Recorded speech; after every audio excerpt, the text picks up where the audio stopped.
নমস্কার বন্ধুরা, দীপালিস কিচেনে আপনাদের সকলকে স্বাগত জানাচ্ছি। চলে এসেছি উচ্ছে দিয়ে সম্পূর্ণ নিরামিষ একটি রেসিপি নিয়ে।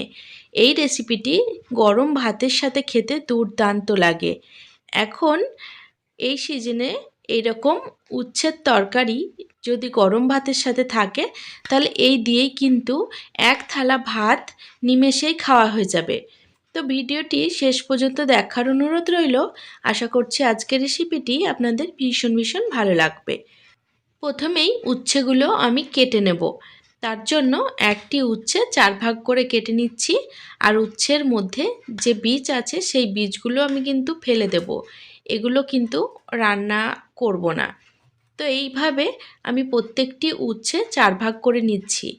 আপনারা চাইলে ছোট ছোট টুকরো করে কেটে নিতে পারেন, তবে এইভাবে লম্বা করে কাটলে দেখতেও ভালো লাগে।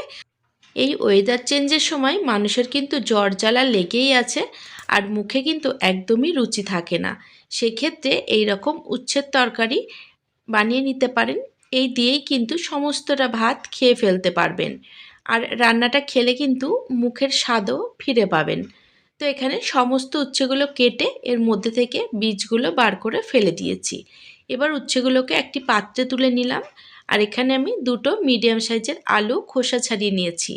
এবার আলুগুলোকেও লম্বা লম্বা করে কেটে নেব। আলু উচ্ছের পরিমাণের থেকে কমই দিয়েছি, কারণ তরকারিটা খেতে একটু তেতো তেতো হবে। আর এখানে সমস্ত আলুগুলো পাতলা করে কেটে নিলাম, যাতে খুব সহজে সেদ্ধও হয়ে যায়। বন্ধুরা, আজকের ভিডিওটি যদি আপনাদের ভালো লাগে তাহলে অবশ্যই একটি লাইক করে দেওয়ার অনুরোধ রইল, কারণ আপনাদের একটি লাইক আমার কাছে অনেক বেশি মূল্যবান।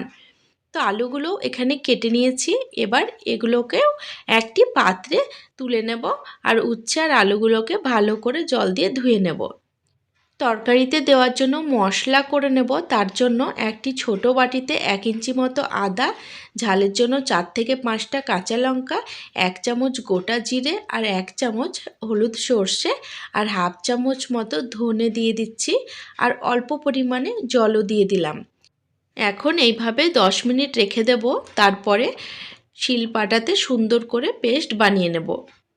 তো এটি থাক, ততক্ষণে আমি ওভেনের ওপর কড়াই বসিয়ে 1 টেবিল চামচ মতো সর্ষের তেল দিলাম। তেল গরম করে নিয়ে এর মধ্যে কেটে ধুয়ে পরিষ্কার করে রাখা উচ্ছেগুলো ঢেলে দিচ্ছি। এবার 1 মিনিট মতো উচ্ছে নাড়াচাড়া করে নিলাম। এবার এর মধ্যে অল্প পরিমাণে লবণ আর অল্প একটু হলুদ দিয়ে দিচ্ছি। লবণ আর হলুদ দিয়ে উচ্ছেগুলোকে বেশ ভালো করে ভেজে নেব, যাতে উচ্ছের মধ্যে যে তেতো ভাবটা থাকে সেটা কিছুটা হলেও কম হয়ে যায়। বন্ধুরা, আজকের ভিডিওটি আপনারা কে কোথা থেকে দেখছেন সেটি কমেন্ট বক্সে অবশ্যই লিখে জানাবেন, তাহলে আমি আপনাদের সকলকে ধন্যবাদ জানানোর সুযোগ পাব। তো এখানে কিন্তু উচ্ছে প্রায় ভাজা হয়ে গেছে। এখন আমি এগুলোকে আর বেশি ভাজবো না। বন্ধুরা, আপনারা চাইলে উচ্ছে কেটে নেওয়ার পরে উচ্ছের মধ্যে লবণ আর হলুদ মাখিয়ে রেখে দিতে পারেন। সেক্ষেত্রে উচ্ছের মধ্যে যে এক্সট্রা জল থাকে সেটা বেরিয়ে যাবে, আর ভাজতেও কিন্তু খুব সুবিধা হবে। তো এখানে উচ্ছেগুলো ভেজে তুলে নিলাম। এবার এই কড়াই আরও 2 টেবিল চামচ মতো সর্ষের তেল দিলাম। তেল হালকা গরম হয়ে এসেছে। এখন এর মধ্যে হাফ চামচ গোটা জিরে আর 2টো শুকনো লঙ্কা ফোড়ঙে দিলাম। ফোড়ন 30 থেকে 40 সেকেন্ড মতো ভালো করে ভেজে নিয়েছি। এখন এর মধ্যে ধুয়ে রাখা আলুগুলোও দিয়ে দিচ্ছি।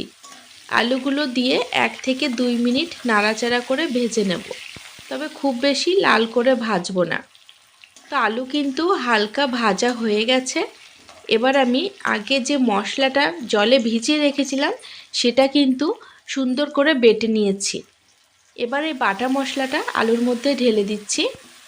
এখন এই সমস্ত উপকরণ 1 থেকে 2 মিনিট নাড়াচাড়া করে নেব, যাতে আদার কাঁচা গন্ধ চলে যায়। এখন আমি এর মধ্যে স্বাদমতো লবণ দিয়ে দিচ্ছি, আর কালারের জন্য হাফ চামচ হলুদও দিয়ে দিচ্ছি।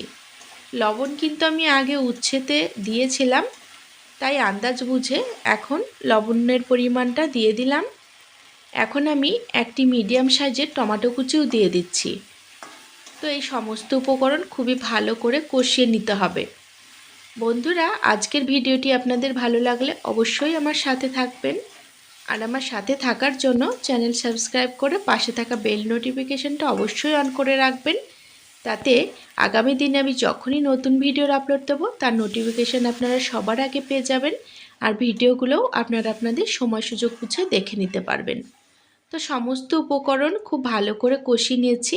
এবার ছোটো বাটির 1 বাটি মতো জল এর মধ্যে দিয়ে দিচ্ছি। তো ঝোল হালকা ফুটতে শুরু করেছে। এখন আমি এর মধ্যে ভেজে রাখা উচ্ছেগুলো দিয়ে দিলাম। তো তরকারিটা একবার ভালো করে নাড়াচাড়া করে দিচ্ছি। তো জলের পরিমাণ কিন্তু এখানে আমি খুব বেশি দিইনি, কারণ তরকারিটা আমি খুব বেশি ঝোল রাখবো না। আপনারা আপনাদের আন্দাজ বুঝে জলের পরিমাণ বাড়িয়ে কমিয়ে নেবেন। এবার ঢাকা লাগিয়ে 4 থেকে 5 মিনিট হতে দেব। তো 5 মিনিট পর ঢাকাটা তুলে নিলাম আর তরকারিটা একবার ভালো করে নাড়িয়ে দিচ্ছি। এখন দেখে নেব আলুগুলো সেদ্ধ হয়েছে কিনা। তো আলুগুলোও কিন্তু এখানে খুব সুন্দর সেদ্ধ হয়ে গেছে আর উচ্ছেগুলোও কিন্তু খুব ভালো মতো সেদ্ধ হয়ে গেছে। বন্ধুরা, এবার আমি এর মধ্যে ওপর থেকে কিছুটা ধনেপাতা কুচি ছড়িয়ে দিচ্ছি। আপনারা চাইলে এর মধ্যে বেগুন কিংবা বড়িও দিতে পারেন, সেক্ষেত্রে রান্নাটা খেতে কিন্তু আরও বেশি সুস্বাদু হবে। আমি কিন্তু আজকে শুধুমাত্র উচ্ছে আর আলু দিয়ে তরকারিটা বানিয়ে নিয়েছি।